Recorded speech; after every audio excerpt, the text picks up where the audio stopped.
Welcome back to another episode of Project Notions. The next part I was about to do was this power steering pump, and to get to these two 13mm bolts you have to remove the pulley, and the pulley was a very difficult task, I should say. But a tip for you guys here, if you're removing the N47 ever, is this is the thick part that basically the pulley sits on, and it does get rusted, so it's better to leave it soaked in WD-40 or something like this, and you have to hit it basically to disconnect that piece. So anyway, we'll get this disconnected. As you can see here, it is the next bit is the easy part, I suppose. So let's see. This just kind of comes out, or maybe there's some other stuff to be removed.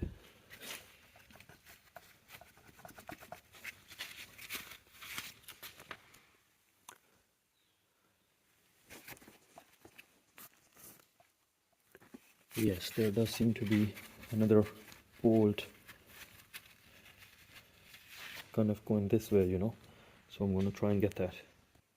I finally got it out. As you can see, this is a bracket there, and it kind of sits like this in that hole here, and you have to kind of get from underneath or from this side, or you have to try a few ways. It's a 13mm bolt that I went with a small ratchet from the bottom and try to loosen it, and it did work. I'm going to leave this hanging there. I'm going to try and start disconnecting the exhaust stuff now. Right, here it is, guys. I have that guy removed. I also have that I had missed previously. There was a coolant hose here that connects, I think, to the block like that. This is a bit stubborn, so you have to wiggle it out and kind of pry it out with something. Also, the main red positive lead, which comes from the starter, I think, right towards the bottom of the car, bottom kind of left, that side, and hooks under this guy. So I have that removed. I also have the two fuel hoses removed. I think they kind of go like this. And also I got an advice from a senior friend of mine that I removed it from the turbo, so this flange here and this clamp. So it's basically a 13mm. You screw it out and you wiggle it off, and your exhaust is kind of free from the car, right?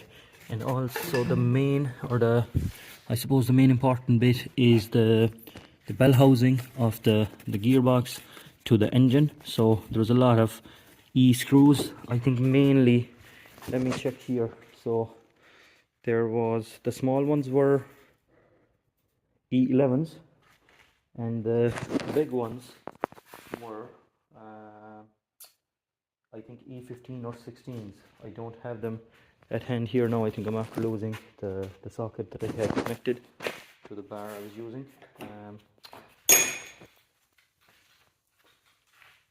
It is messy. It is messy indeed here, right? So I need to sort this out. That's not it.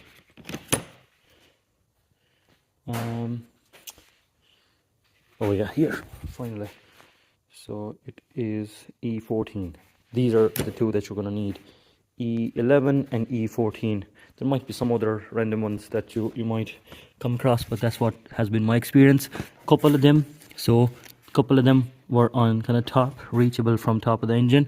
Obviously, once you have all this much space, and then majority of the rest, I took them from the bottom. So from this side, from the very bottom, and then the other ones were here, basically, you know, underneath. So I think I have everything removed. I also removed the gearbox oil cooler here. Now I ended up disconnecting the hoses from it. I'm going to have to be very careful with the other car. What do? I don't know actually which way it's going to work out. And also, I think a good thing for you guys, if anyone is actually following me, it's mad enough, or someone is mad enough to follow me for this engine replacement, I suppose, is roughly, this is the shape I got of the bowl. So these are at the very bottom, I think. I think it's something like this guy. You have the big ones, two medium ones on top, and it kind of goes like this, right? So this is how it looks. Hopefully it helps you guys out. And the only bits remaining, from my understanding now, are the engine mount bolts on this side and that side. which I'll be doing the next day. I'm calling it an evening now today. I have to go somewhere, but we'll see you guys in the next video.